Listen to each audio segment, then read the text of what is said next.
What if one dinner changed everything you believed about your husband, your marriage, and yourself? What if the most powerful man in your husband's office, rich, confident, and respected by everyone, had been secretly watching only you? Not your husband. You.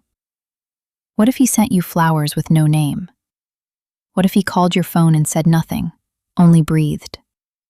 What if your husband laughed and said, "He is a good man, darling. You are imagining things"? And what if, in that exact moment, you realized the most dangerous battle of your life was not outside your door, but inside your own home, inside your own silence, and that the only weapon you had was your voice, and you were just learning how to use it? Stay with me, because this story will teach you English, but it will also teach you something far more important.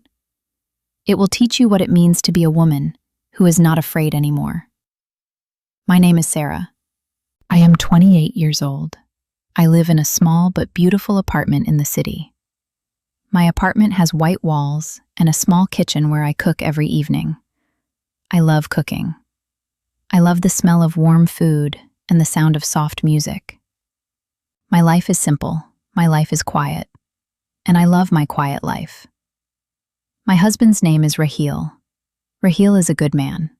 He wakes up early every morning. He drinks 1 cup of black coffee. He kisses my forehead. He says, "I love you, Sarah," and then he goes to work. He works very hard. He works 12 hours every day. He wants a good life for us.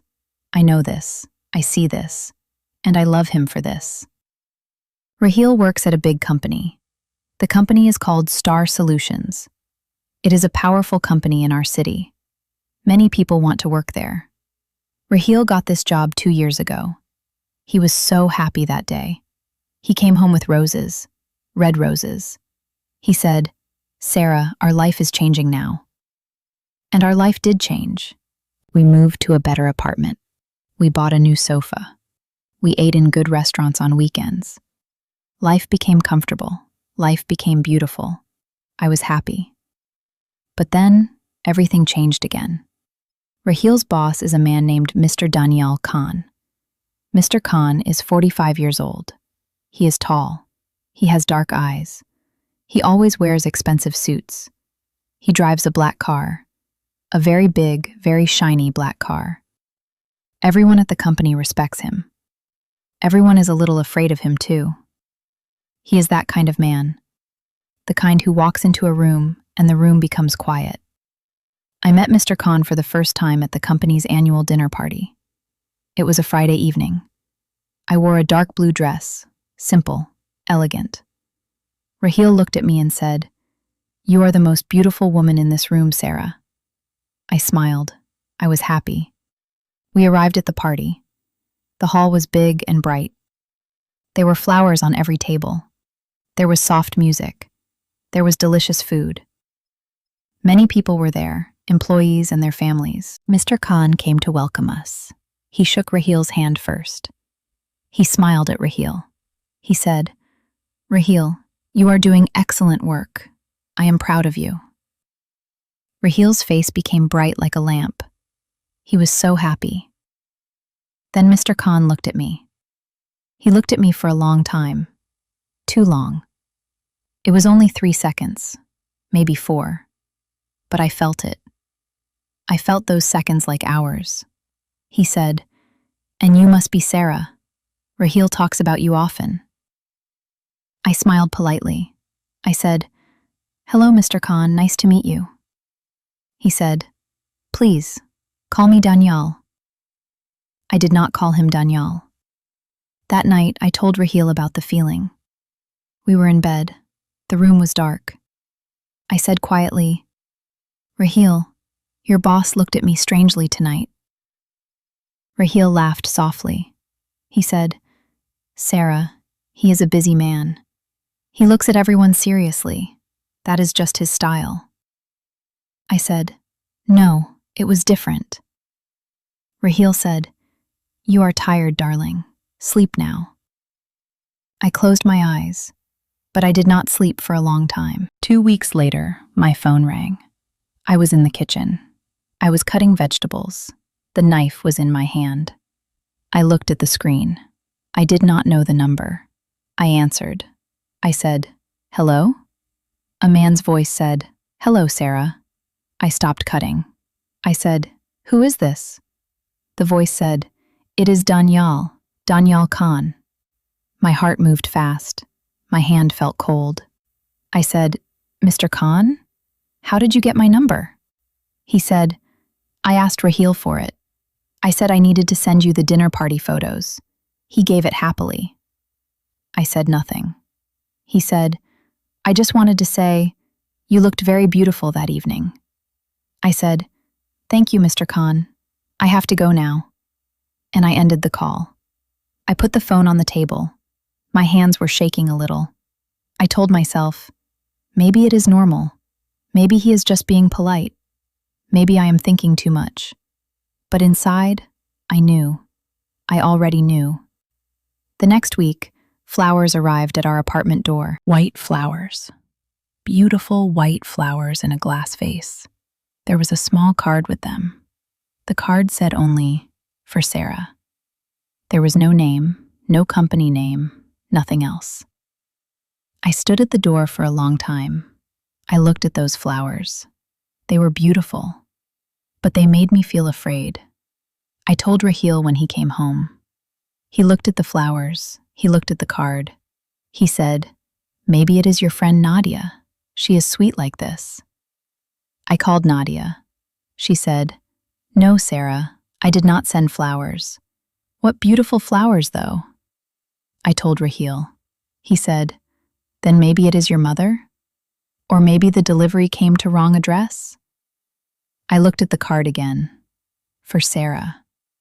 Wrong address does not write your correct name.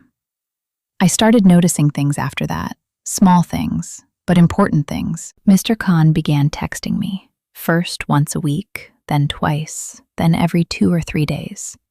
His messages were always polite, always proper English. He wrote, "Good morning, Sarah. Hope your day is beautiful." Or, "Sarah, did Raheel tell you about the company trip next month? You will enjoy it." Or, "I was passing your neighborhood today. Nice area." That last message stopped my heart. Passing your neighborhood. He knew where I lived. I showed the messages to Raheel. I showed him every single one. I said, "Raheel, look at this. Look at all of these." Raheel read them slowly. He was quiet for a moment. Then he said, "Sarah, he is just being friendly. He is like this with everyone. He is a social person." I said, "Raheel, does he text your other colleagues' wives every day?" Raheel did not answer. I said, "This is not normal." Raheel put the phone down. He said, "Sarah, please. This man controls my career. If I say something wrong, if I accuse him of something that is not true, I lose my job. We lose everything. Please, let me handle it." I looked at my husband. I saw fear in his eyes, not anger, fear. And that scared me more than anything else. One evening, Raheel came home late. He was very tired. He sat on the sofa. He looked at the floor. I brought him tea. I sat next to him. I said, "What happened?" He said, "Mr. Khan called a meeting today. He wants to promote me." I said, "That is good." Raheel said, "The promotion means I travel every month. I go to different cities. I am away from home, sometimes 2 weeks, sometimes 3. I felt something cold move through me. I said slowly, "And you will be away, and I will be alone here." Raheel looked at me. He said, "It is more money, Sarah." I said, "Raheel." He said, "We need this." I said, "Raheel, listen to me. Really listen. This promotion, does it feel right to you? Or does it feel like something else?" He was quiet for a long time. Then he said, "I don't know." I made a decision that night. I did not tell Raheel. I opened my phone. I went to my message conversation with Mr. Khan. I typed carefully. My English was simple, but my words were strong. I wrote, "Mr. Khan, I want to be clear and respectful. Please do not send me personal messages.